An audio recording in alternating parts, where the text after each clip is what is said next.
सार संग्रह के current today's current news program में आप सभी का स्वागत है। कैसे हैं बच्चों? आप स्वस्थ होंगे, मस्त होंगे और जबरदस्त होंगे और आप सभी की पढ़ाई अच्छे से चल रही होगी।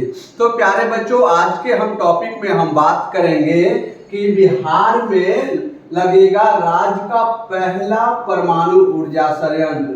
तो यह बिहार राज्य में यह पहला परमाणु ऊर्जा संयंत्र लगाया जा रहा है जो बिहार में एनर्जी के क्षेत्र में कार्य करेगा। तो बात करते हैं कि यह न्यूज चर्चा में क्यों है। तो यह न्यूज चर्चा में क्यों है बच्चों?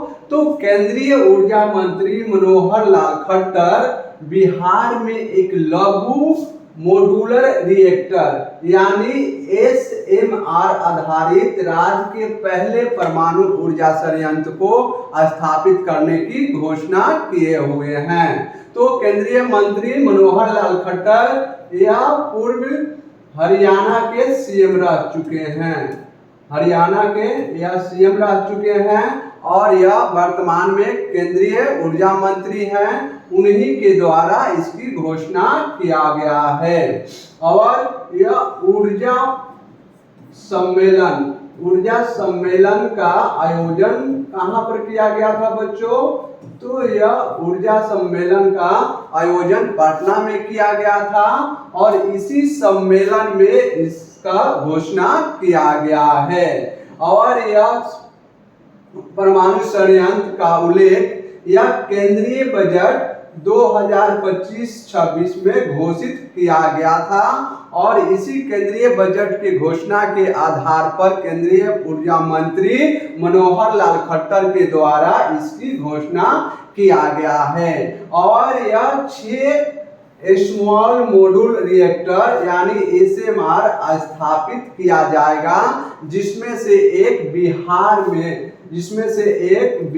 में स्थापित किया जाएगा। और पूरे भारत के हम बात करें तो 6 SMR स्थापित किए जाएंगे जो ऊर्जा के क्षेत्र में बहुत ही सराहनीय कदम उठाया गया है, इसलिए यह न्यूज चर्चा में रहे हैं। अब बात करते हैं क्या है SMR। SMR क्या है बच्चों? तो SMR के बारे में बात करें तो यह एक स्मॉल मॉड्यूलर रिएक्टर है। यह स्मॉल मॉड्यूलर रिएक्टर है जो आधुनिक तकनीकी से लैस है और यह छोटे आकार के परमाणु रिएक्टर होते हैं। यह कैसे होते हैं बच्चों? तो यह छोटे आकार के परमाणु रिएक्टर यह बनाए जाएंगे जो आपको बिहार में इसे लगाया जाएगा। और बिहार में इससे क्या होगा? तो ऊर्जा का निर्माण किया जाएगा और इसे वहां पर व्यापार और उद्योग को बढ़ावा मिलेगा।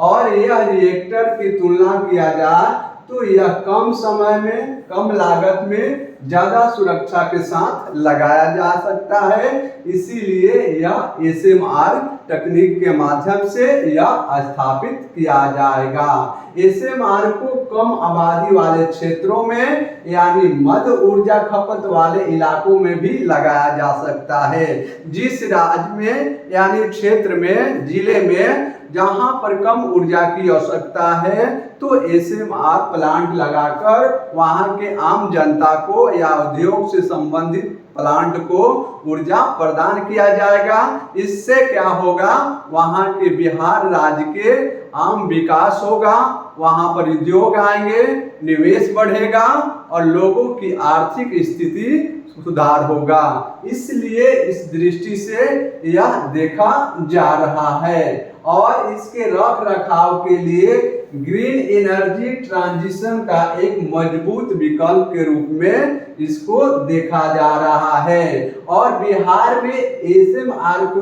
स्थापित करने से क्या लाभ होगा बच्चों? तो इससे राज्य को अस्थायी ऊर्जा का एक स्रोत मिल जाएगा यानी अस्थायी ऊर्जा का एक विकल्प मिलेगा और तकनीकी निवेश बढ़ेंगे, हजारों लोगों को रोजगार मिलेगा और ऊर्जा के क्षेत्र में मिलने वाली संभावित संभावनाएं हैं उसके एक विकल्प के रूप में यह देखा जा रहा है। इसीलिए यह न्यूज चर्चा में है। तो आप सभी समझ गए होंगे कि SMR क्या है और आपको कोई भी दिक्कत ना होगा क्योंकि मैं टू द पॉइंट आपके साथ यह डिस्कस कर दिया है। अब बात करते हैं परमाणु ऊर्जा संयंत्र के बारे में। तो परमाणु ऊर्जा संयंत्र के बारे में हम बात करें तो यह परमाणु ऊर्जा संयंत्र बिहार के किस जिले में स्थापित किया जाएगा बच्चों? तो यह नवादा जिले के रजौली गांव में यह स्थापित किया जाएगा। और इस संयंत्र की क्षमता कितनी है बच्चों? तो यह 2000 मेगावाट का बिजली उत्पादन करेगा और क्षेत्रीय स्तर पर जो बिजली का उत्पादन और मांग है उसको पूर्ति करेगा। और इसको विकसित किसके द्वारा किया गया जाएगा बच्चों? तो इस प्लांट को बनाने में nuclear power corporation of India limited यानी NPCIL और नेशनल थर्मल पावर कॉर्पोरेशन यानी NTPC की संयुक्त उद्यमिता के साथ इसे विकसित किया जाएगा। और इस प्लांट को लगाकर बिहार के लोगों को ऊर्जा की दिक्कतें और व्यवसाय की दृष्टि से यह प्लांट बहुत ही महत्वपूर्ण है। अब बात करते हैं परमाणु ऊर्जा मिशन के बारे में। यह परमाणु ऊर्जा मिशन के तहत ही यह प्लांट लगाया जा रहा है। तो यह लघु मॉड्यूल रिएक्टर यानी SMRS के अनुसंधान और विकास को बढ़ावा देकर यह परमाणु ऊर्जा संयंत्र को स्थापित किया जाएगा। इसके साथ ही यह वर्ष 2033 तक यह कम से कम 5 स्वदेशी रूप से विकसित लघु मॉडल रिएक्टर को चालू किया जाएगा। कितने परमाणु रिएक्टरों को चालू किया जाएगा बच्चों? तो यह 5 मॉड्यूल रिएक्टरों को यह स्थापित किया जाएगा। और कब तक स्थापित किया जाएगा बच्चों? तो 2033 ईस्वी तक इसे स्थापित किया जाएगा।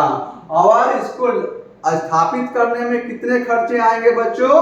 तो इसके लिए केंद्र सरकार ने बजट आवंटन किया है। उसके लिए यह 20,000 करोड़ रुपए का निवेश केंद्र सरकार करेगा। और इन 6 प्लांटों को यह 1 बाय 1 करके प्रत्येक राज्यों में स्थापित किया जाएगा। और किस मिशन के तहत स्थापित किया जाएगा बच्चों? तो परमाणु ऊर्जा मिशन के तहत यह SMRS परमाणु रिएक्टर को स्थापित किया जाएगा। और इसे स्थापित करने के लिए कुछ महत्वपूर्ण संशोधन भी किए गए हैं, उसके बारे में हम बात करेंगे। तो यह महत्वपूर्ण संशोधन क्या है बच्चों? तो इस मिशन के तहत परमाणु ऊर्जा संयंत्रों के निर्माण और संचालन के लिए निजी क्षेत्रों की भागीदारी को बढ़ावा देने के लिए यह परमाणु ऊर्जा अधिनियम 1962 में संशोधन किया गया है। कौन सा अधिनियम किया गया है बच्चों? तो परमाणु ऊर्जा अधिनियम 1962 और परमाणु क्षति के लिए नागरिक दायित्व अधिनियम में संशोधन किया गया है। तो इस प्लांट को स्थापित करने के लिए 2 महत्वपूर्ण संशोधन किया गया है। पहला परमाणु ऊर्जा अधिनियम 1962 और दूसरा नागरिक दायित्व अधिनियम में संशोधन किया गया है। तो यह 2 महत्वपूर्ण संशोधनों के आधार पर बिहार में पहला परमाणु ऊर्जा संयंत्र स्थापित किया जाएगा। अब बात करते हैं इसके महत्व के बारे में। क्या इस प्लांट को लगाने से बिहार का महत्व में या इंपॉर्टेंस में क्या बढ़ोतरी होगी? तो हम बात करें तो 2047 तक 100 गीगावाट परमाणु ऊर्जा क्षमता और वर्ष 2070 तक इसे शुद्ध शून्य कार्बन उत्सर्जन को पूर्ण करने का यह लक्ष्य रखा गया है। कब तक बच्चों? तो 2047 ईस्वी में यह 100 गीगावाट का परमाणु ऊर्जा का निर्माण किया जाएगा और यह 2070 ईस्वी तक यह शुद्ध शून्य कार्बन ऊर्जा का निर्माण किया जाएगा, इसलिए इसका महत्व है। और वर्तमान में भारत अपनी ऊर्जा आवश्यकताओं का लगभग 75% किससे पूर्ति करता है बच्चों? तो यह कोयले से यह लगभग 75% ऊर्जा का निर्माण भारत यह कोयले से करता है। तो यह महत्वपूर्ण जानकारी आपके एग्जाम में पूछे जाएंगे, इसलिए आप इसे टू द पॉइंट नोट कर लेंगे और अपने अध्ययन में शामिल कर लेंगे। और इस अभ्यास टॉपिक पर एक क्वेश्चन दिया गया है, तो यह क्वेश्चन से बिहार का पहला परमाणु ऊर्जा संयंत्र यह किस जिला में लगाया जाएगा? ऑप्शन ए है नवादा, ऑप्शन बी है गया, ऑप्शन सी है सारण, ऑप्शन डी है मधुबनी। तो इस क्वेश्चन का सही जवाब क्या होगा, प्लीज हमें कमेंट बॉक्स में बताने के कष्ट करेंगे। अगर यह मेरा सेशन आप सभी को अच्छा लगे तो प्लीज हमारे चैनल को लाइक करिए, सब्सक्राइब करिए और अपने दोस्तों के बीच इसे अधिक से अधिक शेयर करिए। तब तक मिलते हैं नेक्स्ट सेशन में। खुश रहिए, मस्त रहिए और पढ़ते रहिए।